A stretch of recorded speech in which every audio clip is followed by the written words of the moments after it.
મને જ્યારે પણ આમ જનરલી કોઈ લોકો મળે ને એટલે એક સવાલ હંમેશા પૂછે કે ભાઈ મેડમ તમારામાં આટલો બધો કોન્ફિડન્સ ક્યાંથી આવે છે પબ્લિકની વચ્ચે વાત કરવાનો, કમ્યુનિકેટ કરવાનો, કોઈ આના કોચિંગ વર્કશોપ કંઈ ક્લાસીસ હોય તો અમને બી કહો, અમે પણ કરી લઈએ. એટલે હું એમને શું જવાબ આપું ખબર છે?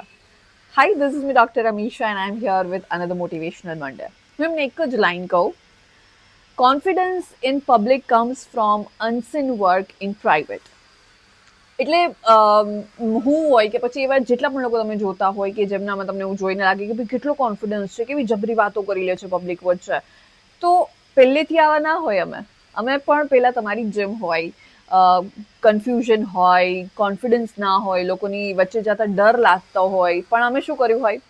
અમે ટ્રાય કરી હોય, ભૂલ કરી હોય, શીખ્યા હોય, ફેલિયર પણ મળ્યું હોય, એમાંથી પણ શીખ્યા હોય, અને ત્યારબાદ જે છે કોન્ફિડન્સ આવતો હોય છે. અને એમ પણ આ કોન્ફિડન્સ કંઈ રાતોરાત નથી આવતો. I have been into this field since last what 7 to 8 years almost.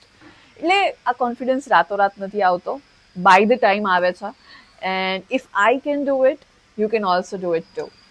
So yes, with this thought, let's start another fresh week. Happy Monday.